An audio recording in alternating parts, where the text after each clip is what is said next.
Hello you guys, welcome to TK808 Productions, where we bring you some of the best drag racing videos in all of Hawaii. And guess what, you guys? We're not in Hawaii right now. We're actually at the Famoso Dragstrip nearby Bakersfield, California. And right now, we have some few local racers from Hawaii that I'd like to introduce you to all, so that some of you probably, for younger generation, can probably find out who they are. So yeah, I have one of my special guests right now. Can you introduce yourself, sir? Vince Generlao Jr. All right. Well, most people just call you Junior, though, yeah? Yes, sir. Everybody just calls me Junior. All right. And are you racing this car today? Yeah, well, not today. Tomorrow, we're going to try and run it, attempt the Nano Fuel Altered legendary car from the 70s. So yeah, the one that is like, don't feed the bear, right? Please don't feed the bear, yeah. Nanook of the North. So. Right, so Junior, tell me, like, when was your first time ever stepping into a race car? Did you race juniors back in the day? I ran junior dragsters. I started when I was 9, and then after we moved from Hawaii to Las Vegas, I started drag racing. My family was drag racing from the 50s in Hawaii, so started with my grandfather, then my dad, and I'm third generation, so trying to keep it going. Yeah, you're trying to continue like a legacy, yeah? Continue a legacy. A lot of weight on my shoulders, but we're trying. So. Well, I mean, you're still young, you're still learning, man, yeah? I feel like I'm getting up there in age, man. Oh, yeah. 29 and still trying to figure it out. Trying to make it right. These are 29, man. I just turned 32 this year, so yeah, we're getting there. It's pretty much the same age. Right. So you started off for juniors. Did you jump straight into these cars, or did you race like a dragster? I had a long road, man. I started off with juniors. I ran a Nova. I drove an El Camino, a 10-second El Camino, and then I jumped in a rear-engine dragster. Jumped in an injected altered, and then kind of baby steps to get to where I am now. So it was a long road coming, but I couldn't be more thankful. Right. So like out of the total amount of cars to get to here, would it say like maybe 6 cars or 5? Maybe? I couldn't tell you how many cars I've driven in my life.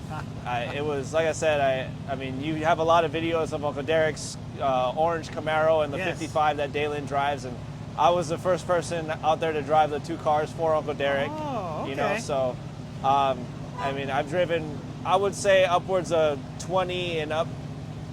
Different big, true race cars. Right. So, wow, man. I only sent to maybe just one. That was a junior, so yeah. 20. Woo.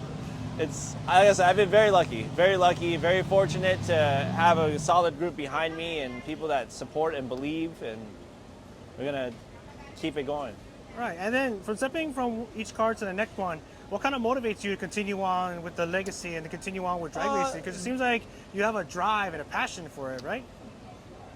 To a fault, to a fault.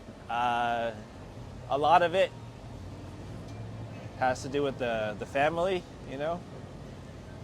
And then for me, like, I don't know, I love racing, I love driving, but like I tell her all the time, she tells me I can't step away from racing, but I could, but it's what keeps the family together. So. True. Kind of like with my family too, like with drag racing, even though we don't go as many times as we want to the racetrack because we're all busy, it's something that brings us all together as a family, yeah? Yeah, it's something we all do as a family, and it keeps us bonded. And I said, for me, it's a weight of the world on my shoulders, especially at these races, but I guess it's what we signed up for, and whether we signed up for it or not, whether it was generational or not, it's who we are as people, so It's in our blood, per se. Well, I mean, once it gets installed into you, man, it's addicting, isn't it? It's addicting. For me, it's not the addiction of driving and my joy, it's an addiction of everybody else's. So, yeah, that's it. All right, and then, so as you were growing up, who was kind of teaching you the ropes of how to run the cars? Was it your grandpa, your dad? Or? My dad. My dad was a huge part, the biggest part in me racing and teaching me and guiding me growing up, and Uncle Rick, Kyle, my aunt. I grew up on the road with this car. We'd go all over the continental U.S. and Canada and whatnot, and go travel and race. And I was 10, 11 years old, pulling the heads off, ripping it apart like how we are now. So they are big motivators. Papa Dave, my Papa Tone, but definitely my dad. My dad taught me everything I know, and he's the man. That's it. Well, they don't call him Generalao for nothing, do they? Yeah, he's I would say the people's champ. That's who he is, man. He's the crowd pleaser. Hey, that is a name that has definitely been earned over the many years. So I would definitely say he's definitely the people's champ for sure. Yeah, he's a different breed. I'm glad to get the toolage and knowledge from him, but for me is. Everybody else in my family is the wild ones. I'm definitely the calm one and more calculated risk person. Can she back that up? Can you back yeah, that up? she can back that up. Yeah, because they. Because one person can say something, but if someone can back them up and say yes, he's definitely the quiet one. Yeah, hey. I think it's because I'm the youngest, right? I'm the baby. I'm the youngest. I seen their trials and tribulations, and I understood, like learning from people's mistakes. You know, I didn't want to be in those situations myself, so. Right. It was one of those things where if I know that it got them in a bad spot, I'm not going to, if I feel I'm going too far, I'm aborting, you know? Gotcha. And then, just two more last questions to end the interview. So as you were starting to go through all the different race cars and stuff, is there like a moment to where like you got into the car, you went down the track and you were just like, oh my goodness, that was one heck of a pass, or that was awesome. Or for me, when I was racing juniors, I would always get the tingling in my fingers as after I went down the track and stuff. Did you have any moments like that, man? I wouldn't say I had a lot of those moments. Like when I jumped into things that I questioned myself and I doubted myself driving. I mean, I've kind of like this thing, or even our car over there, the white and pink car. Like there's different scenarios that I always doubted myself in, and like until those moments happen, like you don't know. And when those moments finally happen, and then you react accordingly. Like those are the moments where you kind of have like a sigh of relief and I guess a little bit more confidence in yourself. Right. But I would say my biggest moment of like jitters and tingling was probably in junior dragsters, to be honest with you, as a divisional final, and it was nighttime. I was stupid. I forgot to change my visor to a clear visor. Couldn't see the tree kind of thing, and turned on the wind light. It was my first divisional win, my first Wally. So. But that was kind of the one moment of sigh of relief, I would say. But other than that, I can't really say I had a sigh of relief moment as far as racing goes, outside of, I would say, me figuring out for myself that like I could answer my own questions of self-doubt. Like in the moment you think you're doubting yourself, you're getting a little confused, somehow you kind of just calm yourself down and just do what you got to do kind of thing. Yeah, it's one of those things where you put yourself in these scenarios mentally, so when it actually happens, you try to react, you know, I guess more of a natural feel, because mentally you've already put yourself through that. Right, and that way you can react, and not like how some racers they panic or they kind of break down or shut down to where they're like second guessing, not knowing what to do.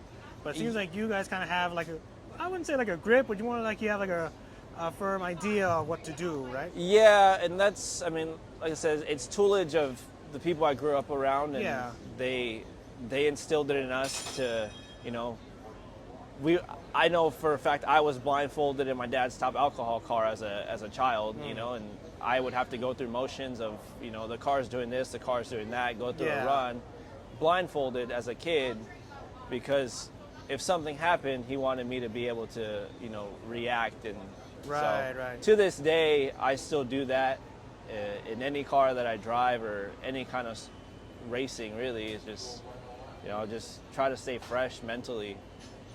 Right.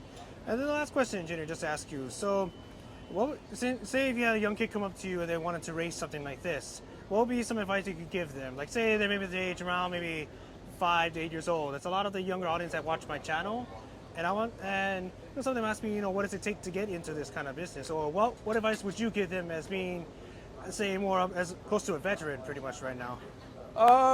Don't give up. Don't give up. Sorry, but no, that's really it. Just don't give up. Like, no worries, bro. Take your time. Take your time. No worries. No, you're good.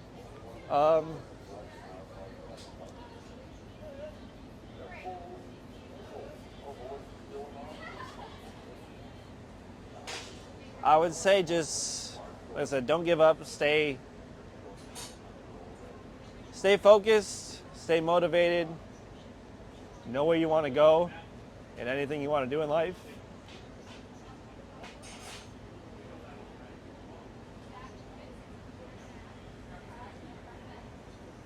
No, Junior, take your time, bro. Take your time, bro. And give it your best shot. All right. So that's it. And then, but yeah, I would say, yeah, don't give up. Give it your best shot. And have a reason why you want to do it. And that's it. All right. And Junior, thank you so much, man, for letting me interview you and everything. And guys, definitely make sure you check him out. I will definitely be putting videos and photos of him on my channel. But can you explain one last time, what program are you going to be entering for this competition? We're going to be running fuel altered. So at this race specifically, it's an invitational deal. There's, I believe, 6 cars on property. And the way that the race is formatted is we are going to run a 3-round qualifying, and of the 3 runs, the quickest 2 and closest to 6 flat without going too fast are going to run off for the trophy at the end of the weekend. So hopefully we get in the quick 2, but I mean, we're just happy to be here. All right. Junior, thank you so much for the interview, bro. Not a problem. Thank you. Good luck to you today, bro. Thank you.